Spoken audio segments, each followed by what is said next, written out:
So welcome everybody. What we're going to do today is we're going to talk about two things. First of all, we're going to talk about yarn trapunto, which is really neat, and I left that sample in the other room. I'll go and get it. And actually it was one of my show quilts. While something is embroidering, I'll run in there and get it, let you watch the embroidery machine, which is where we'll start. So this, I think we talked about this one last week. This was traditional trapunto. Okay, and just as a review, trapunto is just a matter of stuffing, and there's different ways you can do it. In the old-fashioned way, just for review, you would have your design already done.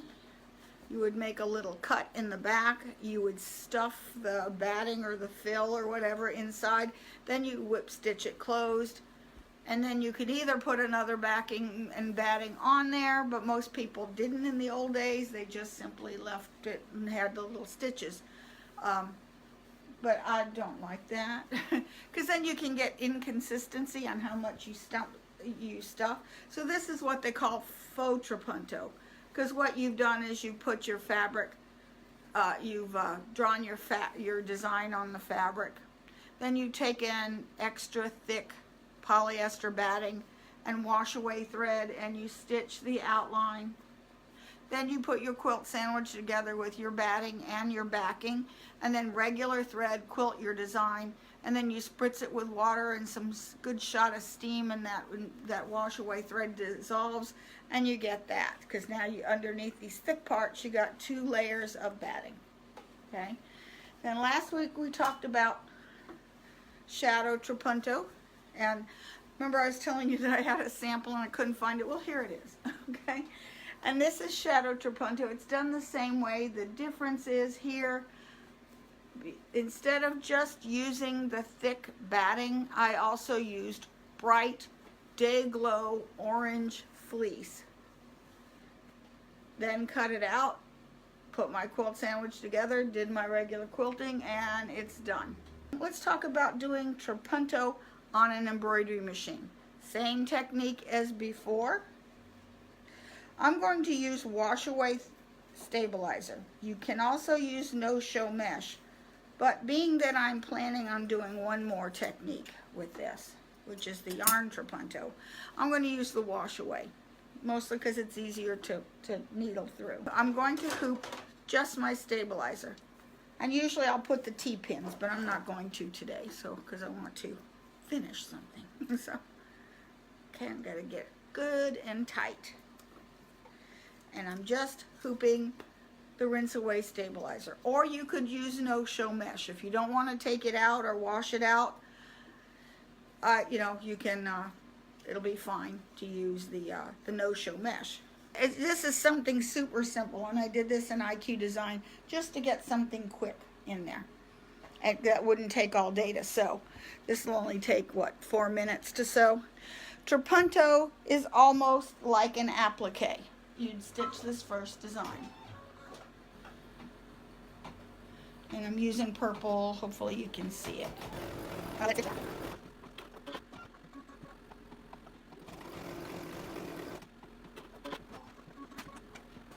And then it's just stitching down the shapes that I want to trapunto.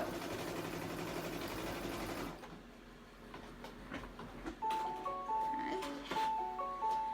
And then, now if you're doing a quilting design that you've either purchased or built into your machine, you may have to back up and do this again.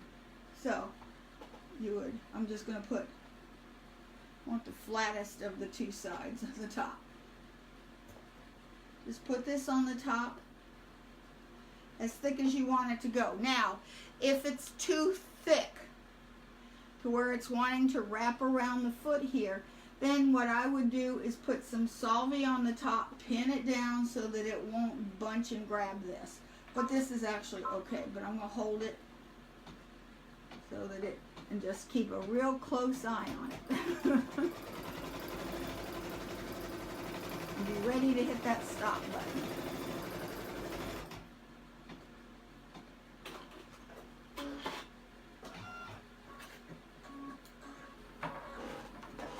far so good.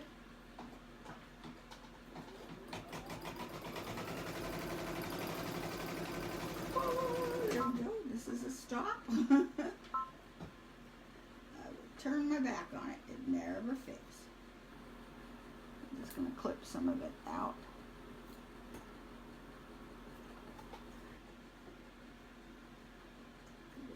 Pull that excess out of the way. It's Trapunto, so I'm not too... Oh goodness, I went and got that goodness stuck, didn't I? Let's see what happens. It might work itself out. And it is. It did. Okay. It worked itself out, no problem. We got one more and I'm not going to take my eyes off of it. Probably a bigger piece would be better.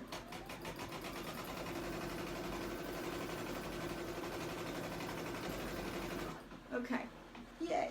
Okay, now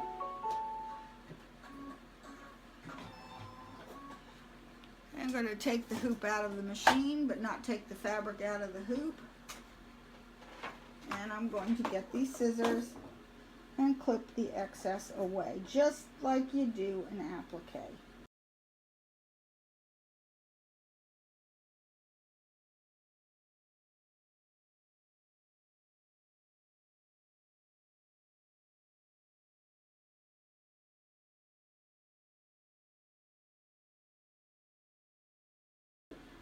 I usually cut this a little closer, but you know, this is okay for now.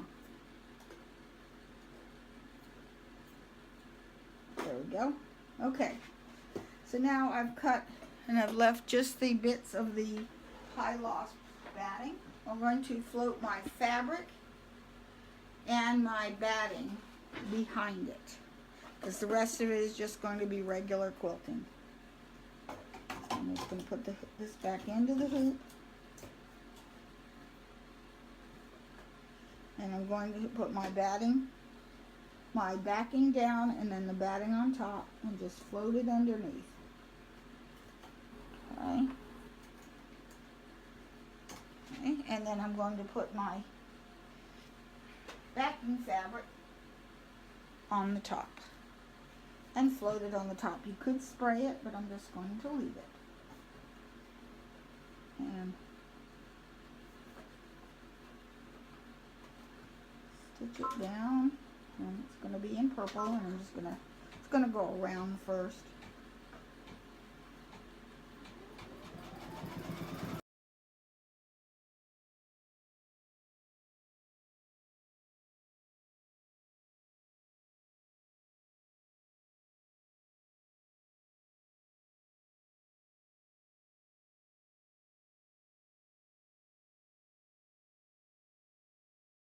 Now this last part is going to be just a little stem, and I did not add Trapunto behind it, just so I could show you. Okay, and then I'll let it finish stitching. Now I'll show this up to you pretty close.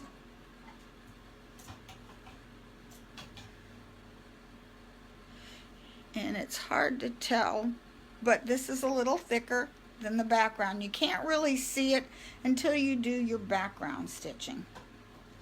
So I would put it back in. I'm going to put purple back in there, and I'm going to let it stitch while I do something else. This is a little thicker, as you can see, and this is flat. But say I have done something and I want Trapunto in there, but it's too late. I've already quilted it. And yeah, don't look on the back. I didn't fix that really nice. But like this piece, okay? This piece has what I call yarn Trapunto. This was hand quilted, and all of this Trapunto right here was put in after the fact, after everything was done, and this was hand quilted. Now Trapunto is very easy to do if you're hand quilted, because as you come to a section, you just reach in there, stuff it, and as you like, say if I were quilting this, I would stitch this edge, stuff it in here, then quilt that side, trap it in there. But you know, yeah, I don't want to think of that. But there is a lot of Trapunto on here. This was actually one of my show quilts. This was the Hoffman Challenge of, let me see, I have a label on here somewhere, 2006. And it's called Arabesque Garden, and it actually, I can't remember if it won first or second place. I think it might have been won first place. This thing took so long to do. Because it's even got little mirrors, it's got lots of hand embroidery on here.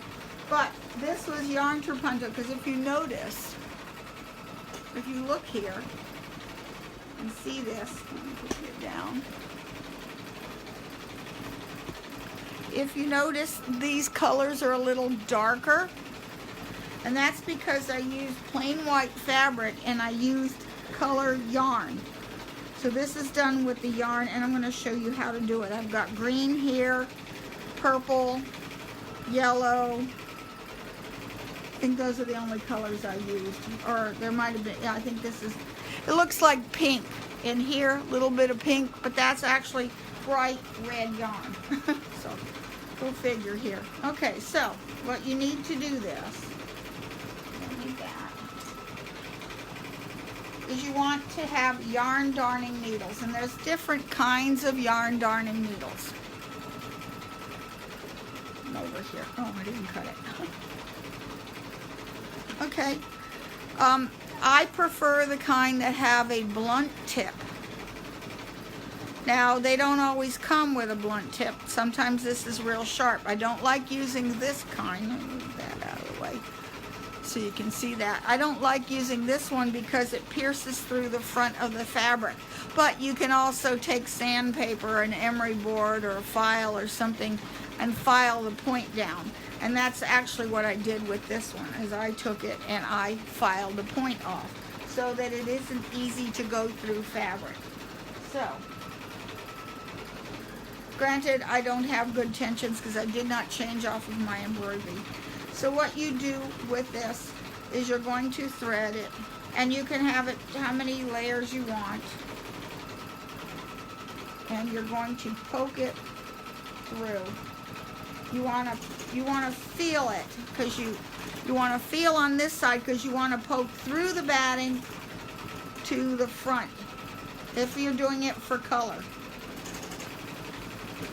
And I want to feel that so that I feel metal against my hand. That's why you don't want it blunt. Then you come out here, you're gonna, sometimes you have to force it, sometimes it doesn't want to go, and that's where it's helpful to have one that pierces. You just make a hole and force it through. I have to work it through. There we go. And I've also found it helpful to have pliers, and I didn't bring them. There, okay? And you stuff it, you pull it through,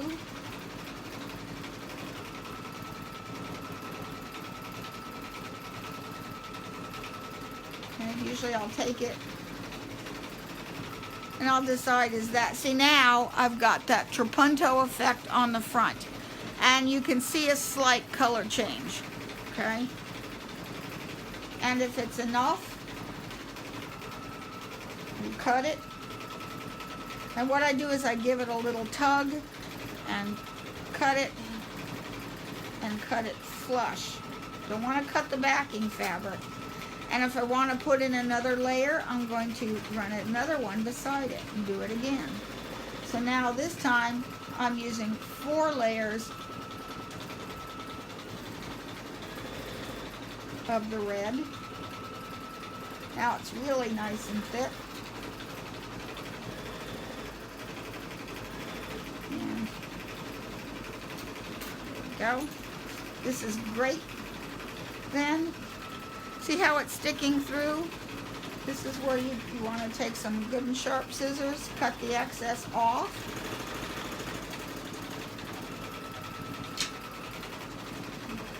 And I'll usually take the one that's sharp, push it through, give it a tug, it'll disappear.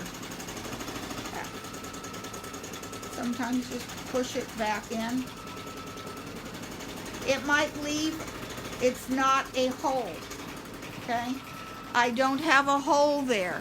It will clear up, especially if you put some steam to it, those holes. It's not a hole. What it is you push the fibers aside to let the yarn through. And look how nice and thick. Now I have Trapunto in all the pieces. And in fact, if this one isn't enough, and you want to put more in, usually what I do, okay, this one finished stitching, and we have one that looks identical to that one. And so now you can see before and after.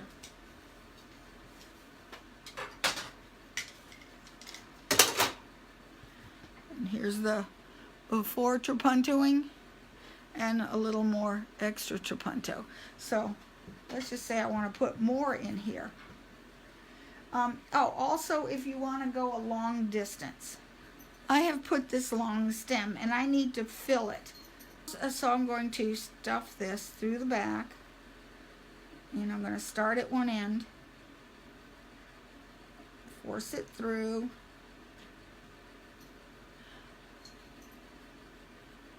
oops, pull it back out. Okay, and I'm going, I can see a little bit of the metallic from the needle, and I'm going to push this as far as I can. I can't go any further, but I want this to go all the way down. So what I do is I break it back out. Come on, break it out. But don't pull it out of the fabric. Leave the eye of the needle in the fabric. And I'm going to work it until I can turn it so that it's going down the track, the eye first. And this, here comes Lily. Thank you, Lily. Lily has to say hello. Say hello, Lily. Hey. Okay, then go away. No, we can't. No bobbins today. I'm sorry. No, don't give me kisses. Go away. Okay, and I'm going to push it down. This is where a set of pliers are. I have no grip strength whatsoever in my hands anymore. Thank you, Arthrizer. I'm going to put this going. There we go. Okay. Now I'm going to pull it out this way. Take it out. And if it doesn't want to come through because the eye is thicker, take this one and just work an opening for it. Come on. Sometimes you put, there we go. Same thing. Pull it. I made that opening a little small. Don't have any pliers. Oh, pliers. This also works where you take a heavy pin and pull it. There we go, because I can't grip it. Again, I'm going to go all the way till I have it almost out of the tip. There's the tip down here. Not quite. And then turn it, and you keep doing that. There, now I'm all the way down to the end. That's far enough.